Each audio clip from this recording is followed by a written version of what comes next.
সংযুক্ত আরব আমিরাতের দুবাইতে শুরু হয়েছে বিশ্বের অন্যতম বৃহৎ খাদ্য মেলা গালফ ফুড 2025। 17ই ফেব্রুয়ারি থেকে শুরু হওয়া এই মেলা চলবে আগামী 21 ফেব্রুয়ারি পর্যন্ত। দুবাই ওয়ার্ল্ড ট্রেড সেন্টারে আয়োজিত এই মেলায় প্রতিবারের মতো এবারও অংশ নিয়েছে বাংলাদেশ। 41টি স্টলে 73 জন এক্সিবিটর এই মেলায় অংশ নিয়েছেন।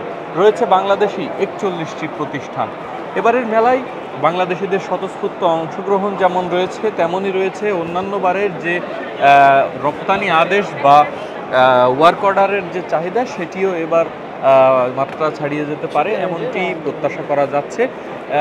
কিছুক্ষণ আগে আমরা দেখেছি যে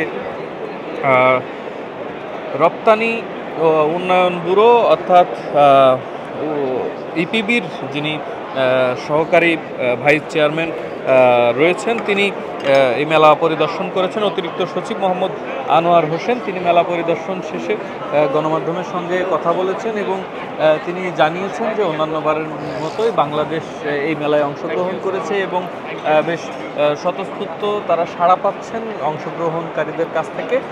এই মুহূর্তে আপনারা দেখতে পাচ্ছেন যে এভাবেই আসলে ছোট ছোট স্টল সাজিয়ে বাংলাদেশ ওয়ার্ল্ড ট্রেড সেন্টারের এই মেলাতে অংশগ্রহণ করেছে এবং তারা তাদের পণ্যের প্রদর্শনী করছে এবং বাংলাদেশি বেশ কিছু নতুন কোম্পানিও এবার এর সঙ্গে যুক্ত হয়েছে। সব মিলিয়ে পুরানো যে কোম্পানিগুলো রয়েছে এবং তাদের সঙ্গে নতুন এই কোম্পানিগুলো বেশ ভালো ওয়ার্ক অর্ডার বা রপ্তানি আদেশ টানতে সক্ষম হবে বলেই আমরা জানতে পেরেছি। দর্শক, আপনাদেরকে জানিয়ে রাখতে চাই, ওয়ার্ল্ড ট্রেড সেন্টারের জাবিল হল 4-এ কিন্তু এই মেলায় বাংলাদেশের যে অংশ বা প্যাভিলিয়ন রয়েছে, সেখানে বাংলাদেশি স্টল যেমন রয়েছে, তেমনি বাংলাদেশি পণ্যের প্রতি যে সমস্ত বায়ারদের আগ্রহ রয়েছে, তারা কিন্তু সরাসরি এসে এই যে কোম্পানিগুলোর সঙ্গে কথা বলছেন এবং রপ্তানি আদেশ নিয়ে তারা বা তাদের অর্ডার নিয়ে তারা এখানে কথা বলছেন।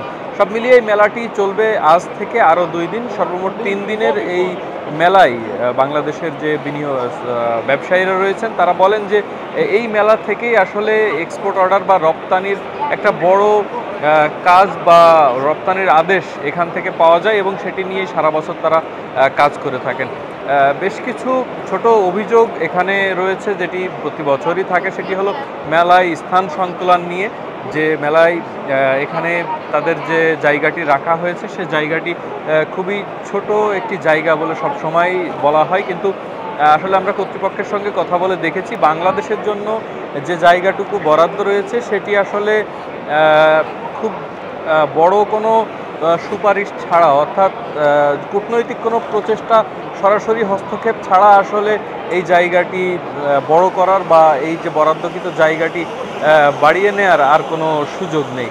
তবে বাংলাদেশের যে স্বতঃস্ফূর্ত অংশগ্রহণ এই মেলায় রয়েছে সেটি আসলেই আশাব্যঞ্জক যে প্রতি বছর ধারাবাহিকভাবে বাংলাদেশ এই মেলায় অংশগ্রহণ করে আসছে এবং তারা এখান থেকে বড় ধরনের একটি রপ্তানি আদেশ নিয়ে দেশে ফেরত যাচ্ছে। সব মিলিয়ে আগামী 3 দিন মেলার শেষেই আসলে আমরা বলতে পারবো কী পরিমাণ রপ্তানি আদেশ সংগ্রহ করতে পারলো বাংলাদেশ এবং তারা কী পরিমাণ এক্সপোর্ট ইম্পোর্টের যে সুযোগ সুবিধা রয়েছে সেটি নিয়ে কিভাবে আবারও কাজ করবে আগামীতে বহির্বিশ্বের আর কোন নতুন বাজারে বাংলাদেশ সংযুক্ত হবে সেটি জানা যাবে ঠিক আর 2 দিন পরে। সব মিলিয়ে দুবাই ওয়ার্ল্ড ট্রেড সেন্টারের গালফ ফুড 2025 থেকে এই ছিল সর্বশেষ।